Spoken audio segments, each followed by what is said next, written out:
Pasangan Luna Maya dan Maxim Butier menyampaikan permintaan khusus terkait prosesi pernikahan mereka yang akan berlangsung di Bali. Luna Maya dijadwalkan menikah di Bali pada 7 Mei 2025. Dalam pernyataan resminya, Luna mengungkapkan rasa syukur atas segala doa dan dukungan yang telah diberikan oleh para penggemar, rekan media, serta masyarakat luas.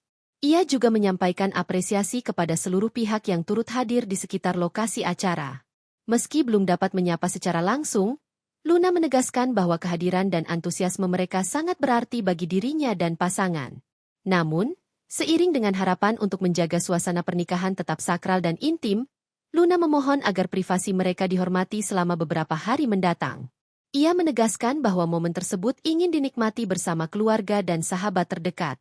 Dalam semangat menjaga momen ini tetap intim bersama keluarga dan sahabat terdekat, kami memohon dengan hormat agar privasi kami tetap dihormati dalam beberapa hari istimewa ini, tutur Luna Maya.